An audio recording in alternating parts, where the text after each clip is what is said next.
Voilà, les ambassadeurs invités à se lever pour accueillir Benoît XVI qui gagne cette Sala Regia pour le traditionnel échange de vœux avec le corps diplomatique.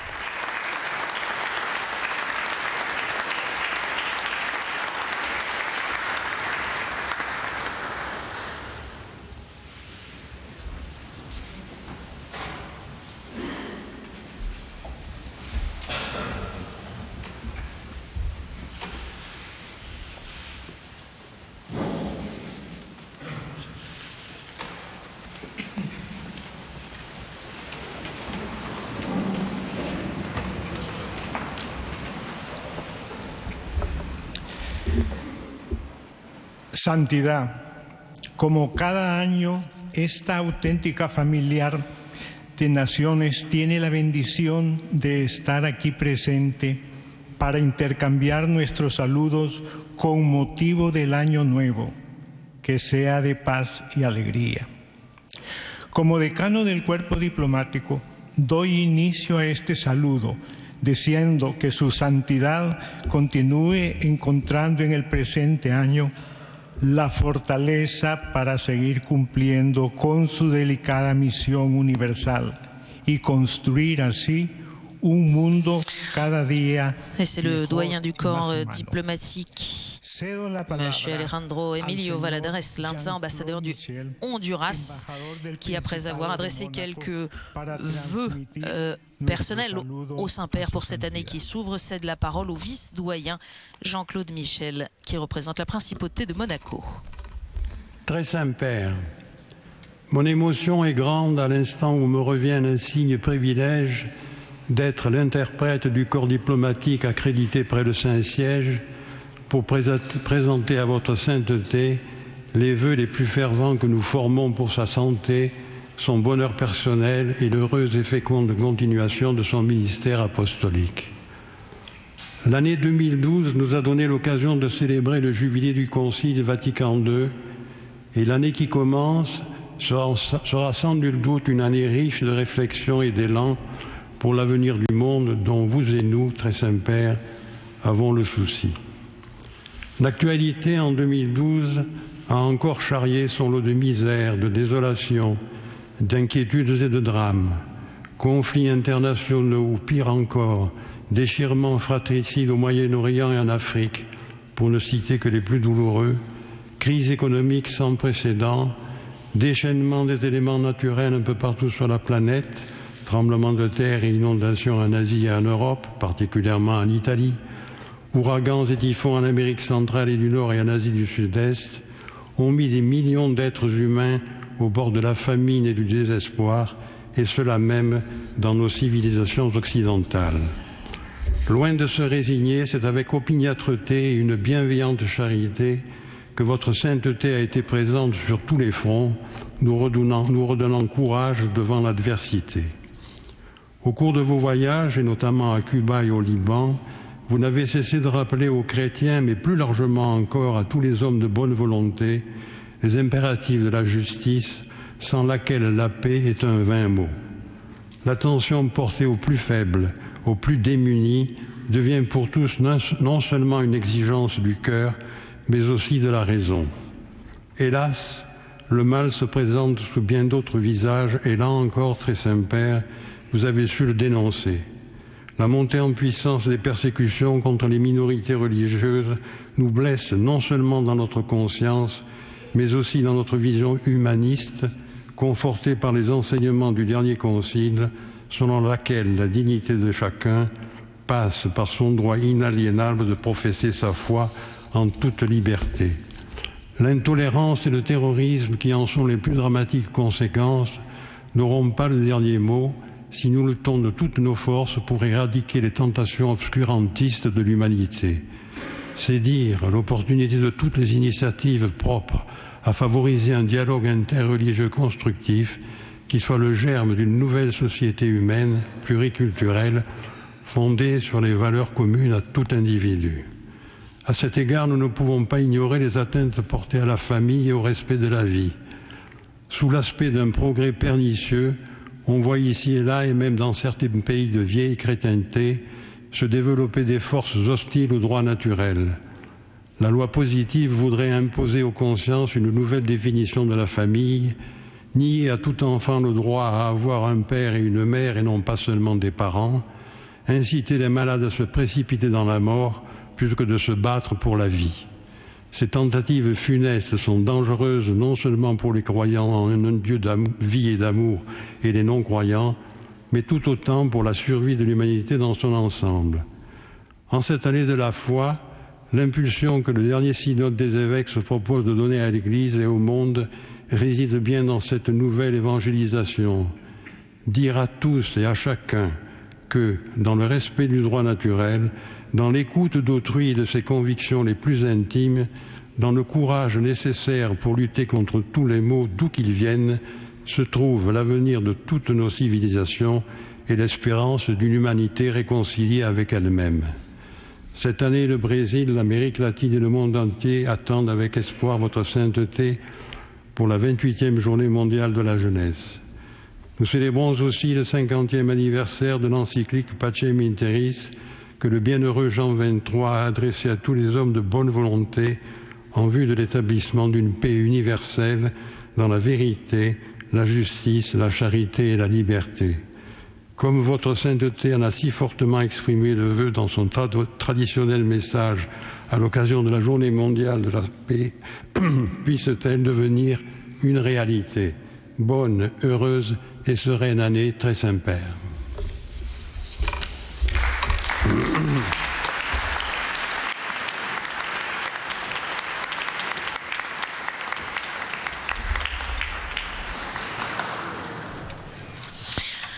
Un discours de Monsieur Michel, ambassadeur de la Principauté de Monaco, introduit juste auparavant par l'ambassadeur du Honduras, doyen du corps diplomatique accrédité auprès du Saint-Siège.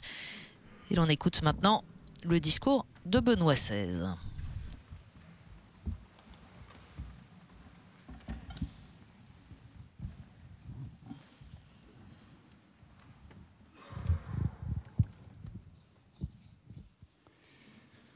Excellences, Mesdames, Messieurs, je suis heureux de vous accueillir comme au début de chaque nouvelle année, distingués membres du corps diplomatique accrédité près du Saint-Siège, pour vous adresser mes salutations et mes vœux personnels, que j'ai en volontaire chère nation que vous représentez, les assurant de mon souvenir constant et de ma prière.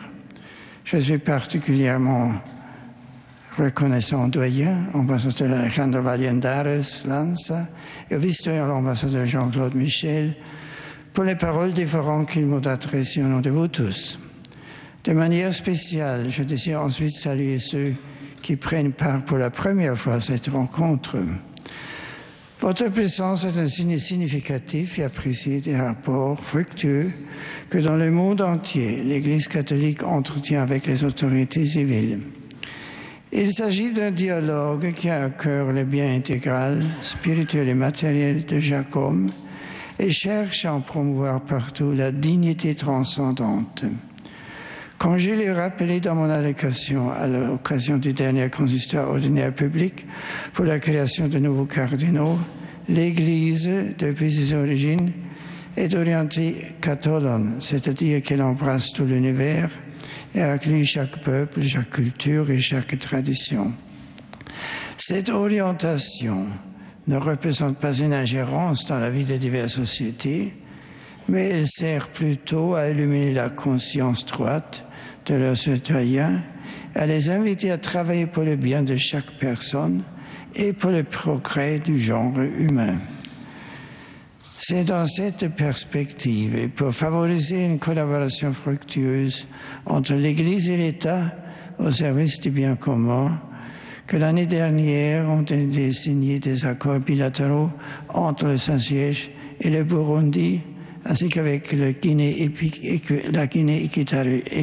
équatoriale, et que celui avec le Monténégro a été ratifié. Dans le même esprit, le Saint-Siège participe aux travaux de diverses organisations et institutions internationales. À ce propos, je suis heureux qu'au mois de décembre dernier, sa demande pour devenir observateur extra-régional dans le système d'intégration de l'Amérique centrale a été accueillie. en raison aussi de la contribution que l'Église catholique offre dans plusieurs secteurs de société de cette région.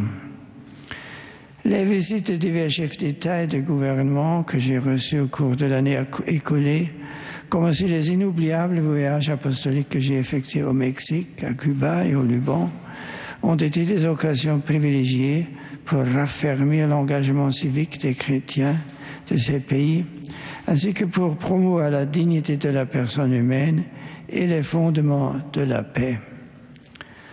En ce lieu, il m'est également agréable de mentionner le précieux travail accompli par les représentants pontificaux dans un dialogue constant avec vos gouvernements.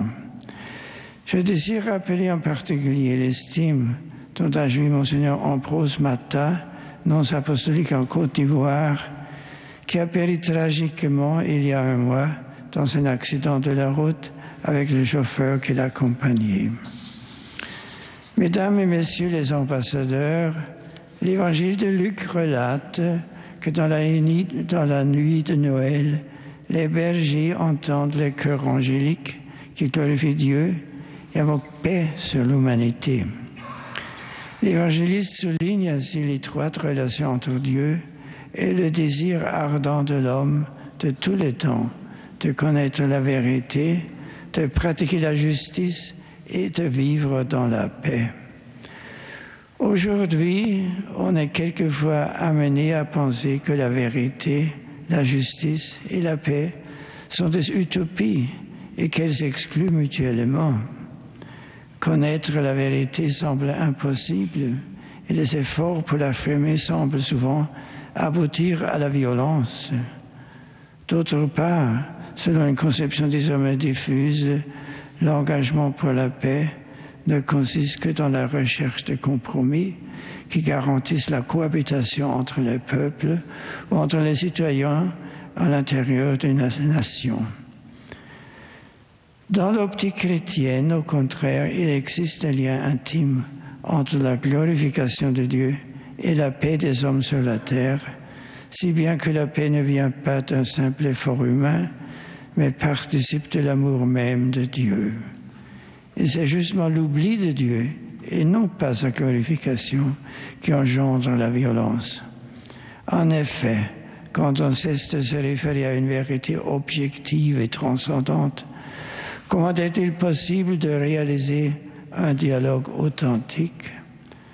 Dans ce cas, comment peut-on éviter que la violence, déclarée ou cachée, ne devienne la règle dernière des rapports humains?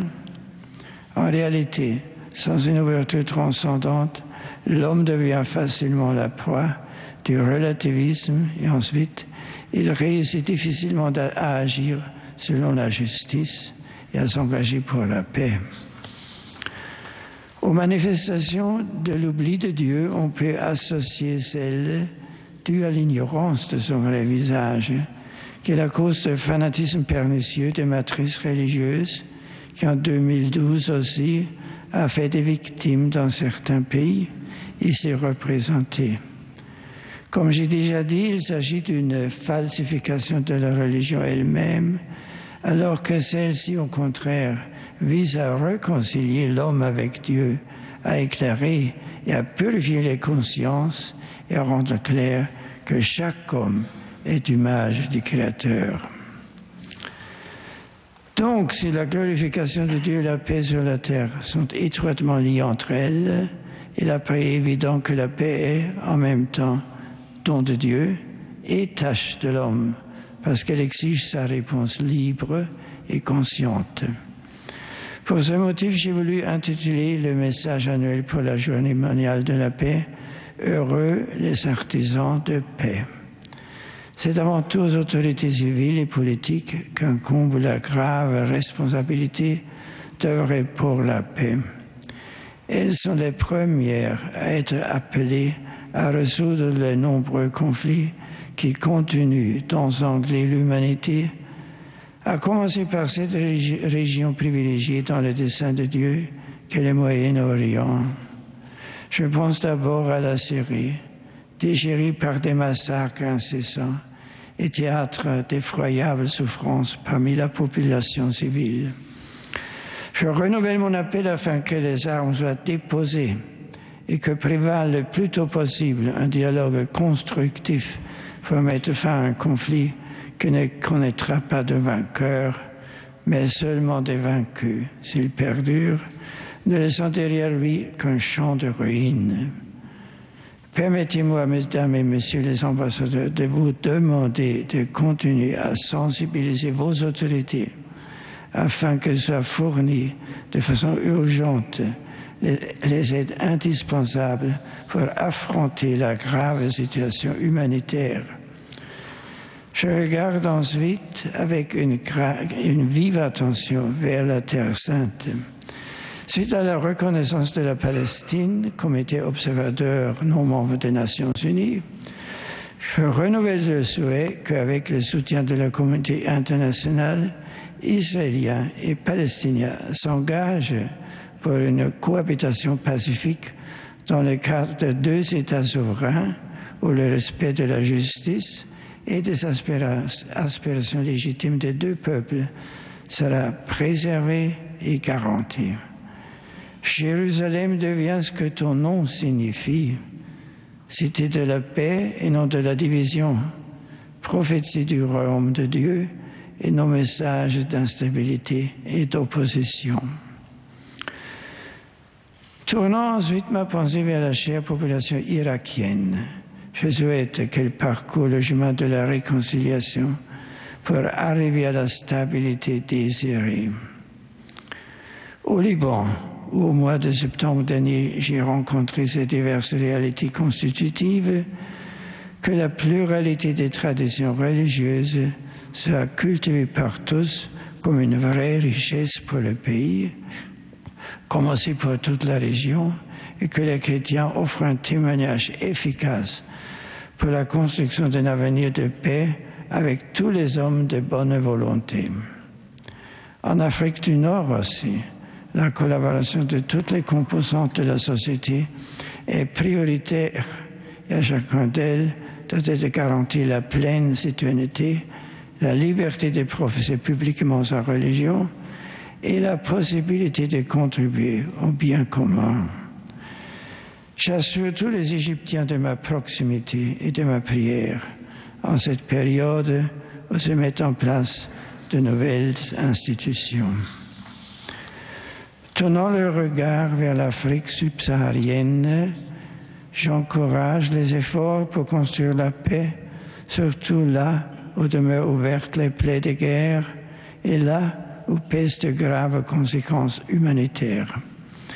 Je pense particulièrement à la région de la Corne de l'Afrique, comme aussi à l'est de la République démocratique du Congo, où les violences se sont ravivées, obligeant de nombreuses personnes à abandonner leur maison, leur famille et leur cadre de vie. En même temps, je ne peux passer sous silence d'autres menaces qui se profilent à l'horizon.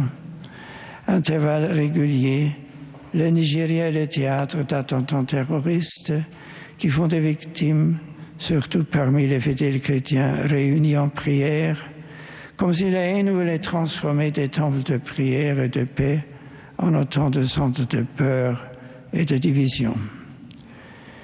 J'ai ressenti une grande tristesse en apprenant que même dans les jours où nous célébrions Noël, des chrétiens ont été tués d'une façon barbare.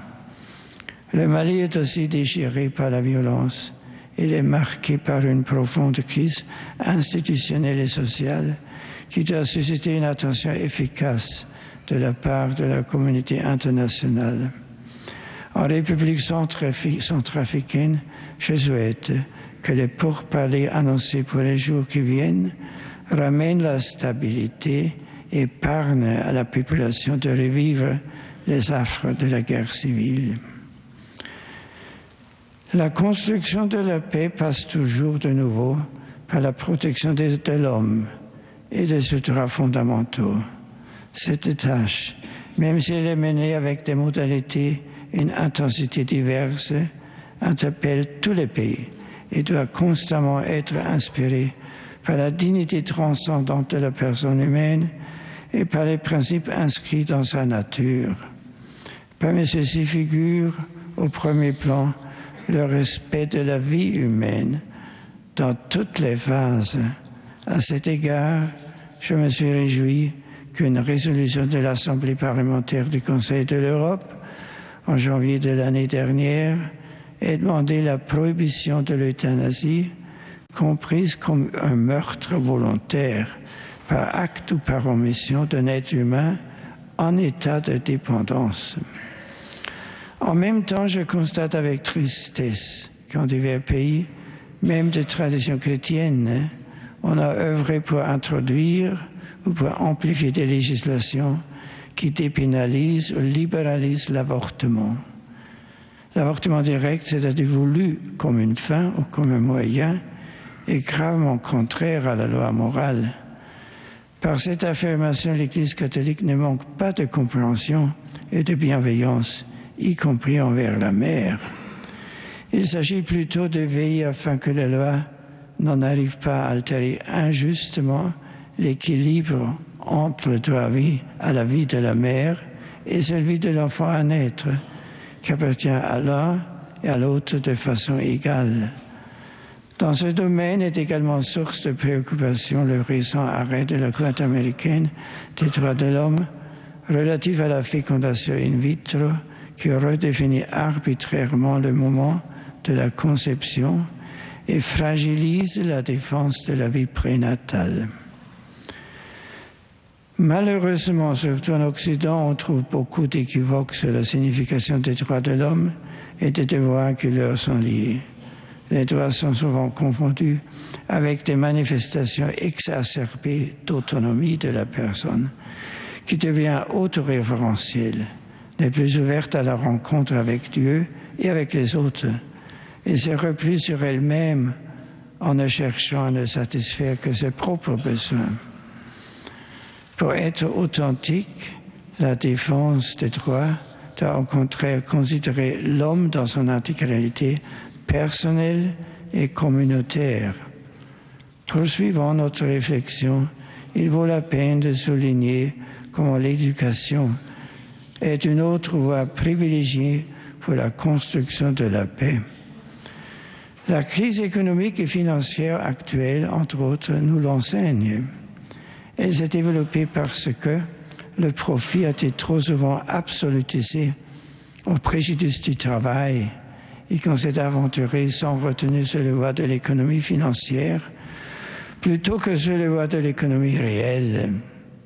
Il convient donc de retrouver le sens du travail et d'un profit qui lui soit proportionné. À cette fin, il est bon d'éduquer à résister aux tentations des intérêts particuliers et à court terme pour s'orienter plutôt vers les biens communs. En outre, il est urgent de former les leaders qui, dans l'avenir, guideront les institutions publiques nationales et internationales. L'Union européenne a aussi besoin de représentants clairvoyants et qualifiés pour faire les choix difficiles qui sont nécessaires pour attiser son économie et poser des bases solides pour son développement.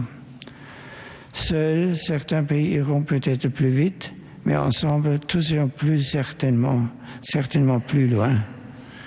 Si l'indice différentiel entre les taux financiers constitue une préoccupation, les différences croissantes entre un petit nombre, toujours plus riche, et un grand nombre irrémédiablement plus pauvre, devraient provoquer le désarroi. Il s'agit, en un mot, de ne pas se résigner au spread du bien-être social alors qu'on combat celui de la finance. Investir dans l'éducation dans les pays en voie de développement de l'Afrique, de l'Asie, de l'Amérique latine signifie les aider à vaincre la pauvreté et les maladies, commencer à réaliser des systèmes de droits équitables et respectueux de la dignité humaine. Il est certain que pour mettre en œuvre la justice, les bons modèles économiques ne suffisent pas, même s'ils sont nécessaires. La justice se réalise seulement s'il y a des personnes justes. Construire la paix signifie par conséquent éduquer les individus à combattre la corruption, la criminalité, la production et le trafic de la drogue, ainsi qu'à se garder des divisions et des tensions qui risquent d'épuiser la société en entravant le développement et la cohabitation pacifique. En poursuivant notre entretien d'aujourd'hui, je voudrais ajouter que la paix sociale est aussi mise en péril par certaines atteintes à la liberté religieuse. Il s'agit parfois de marginalisation de la religion dans la vie sociale, dans d'autres cas d'intolérance ou même de violence envers des personnes, des symboles identitaires et des institutions religieuses. Il arrive aussi que des croyants, et particulièrement des chrétiens, soient empêchés de contribuer au bien commun par leurs institutions éducatives et d'assistance. Pour sauvegarder effectivement l'exercice de la liberté religieuse, il est ensuite essentiel de respecter le droit à l'objection de conscience. Cette frontière de la liberté touche à des principes de grande importance, de caractère éthique et religieux, enracinés dans la dignité même de la personne humaine. Ils sont comme les murs porteurs de toute société qui se veut vraiment libre et démocratique. Par conséquent, interdire l'objection de conscience individuelle et institutionnelle au nom de la liberté du pluralisme ouvrirait paradoxalement au contraire les portes à l'intolérance et au nivellement forcé. En outre, dans un monde aux limites toujours plus ouvertes, construire la paix par le dialogue n'est pas un choix, même une nécessité. Dans cette perspective, la déclaration conjointe entre le président de la conférence épiscopale polonaise et le patriarche de Moscou, signée au mois d'août dernier, est un signe fort donné par les croyants pour favoriser les relations entre le peuple russe et le peuple polonais. Je désire également mentionner l'accord de paix conclu récemment aux Philippines et souligner le rôle du dialogue entre les religions pour une cohabitation pacifique dans la région de Mindanao. Excellences, Mesdames et Messieurs, à la fin de l'encyclique Pacem in Terris, dont le cinquantenaire sera célébré cette année, mon prédécesseur, le béni Jean XXIII, rappelait que la paix reste seulement un mot vide de sens si elle n'est pas vivifiée et intégrée par la charité. Ainsi, celle-ci est au cœur de l'action diplomatique du Saint-Siège et avant tout de la sollicitude du successeur de Pierre et de toute l'Église catholique. La charité ne se substitue pas à la justice niée, mais d'autre part, la justice ne supplée pas la charité refusée. L'Église pratique quotidiennement la charité dans ses œuvres d'assistance, dans les hôpitaux et les dispensaires, et ses œuvres éducatives, dans les orphelinats, les écoles, les collèges, les universités, ainsi qu'à travers l'assistance fournie aux populations en difficulté, particulièrement durant et après les conflits. Au nom de la charité, l'Église veut aussi être proche de tous ceux qui souffrent à cause des catastrophes naturelles. Je pense aux victimes des inondations dans le sud-est de l'Asie et de l'ouragan qui s'est abattu sur la côte orientale des États-Unis d'Amérique. Je pense aussi à ceux qui ont subi le fort troublement de terre qui a dévasté certaines régions de l'Italie septentrionale. Comme vous le savez, j'ai voulu me rendre personnellement sur ces lieux où j'ai pu constater l'ardent désir avec lequel on veut reconstruire ce qui a été démoli. Je souhaite qu'en ce moment de son histoire, cet esprit de ténacité et d'engagement partagé anime toute la bien-aimée nation italienne. En concluant notre rencontre, je voudrais rappeler qu'au terme du Concile Vatican II, qui commençait il y a 50 ans, le serviteur de Dieu, le pape Paul VI, adressa quelques messages qui sont toujours d'actualité dont l'un était destiné à tous les gouvernants. Il les exhorta en ces termes: c'est à vous qu'il revient d'être sur terre les promoteurs de l'ordre et de la paix entre les hommes. Mais n'oubliez pas, c'est Dieu qui est le grand artisan de l'ordre et de la paix sur la terre, dans le message du 8 décembre 1965. Aujourd'hui, je fais miennes ces considérations en formulant à vous-même, mesdames et messieurs les ambassadeurs et membres distingués du corps diplomatique, à vos familles, à vos collaborateurs, mes vœux les plus fervents pour la nouvelle année. Merci.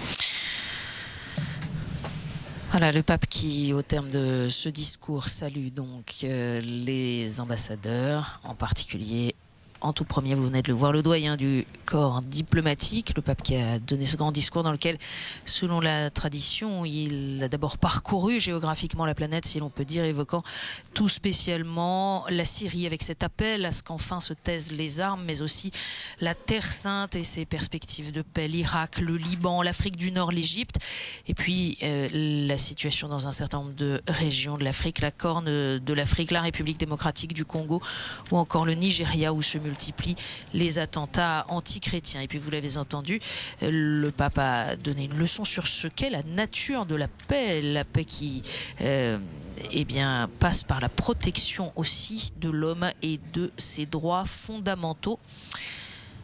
Le pape qui a évoqué longuement la dignité de la personne se réjouissant de la résolution de l'Assemblée parlementaire du Conseil de l'Europe sur la prohibition de l'euthanasie, évoquant également la question de l'avortement. Et Benoît XVI, une fois de plus, qui regrette qu'en Occident, les droits de la personne soient souvent confondus avec des manifestations exacerbées d'autonomie d'une personne qui devient auto-référentielle. Et puis Benoît XVI, naturellement, a évoqué aussi la situation économique et sociale à travers la planète. La crise économique et financière actuelle s'est développée, dit-il, parce que le profit a été trop souvent absolutisé au préjudice du travail. Il convient, dit le pape, de retrouver le sens du travail et d'un profit qui lui soit proportionné.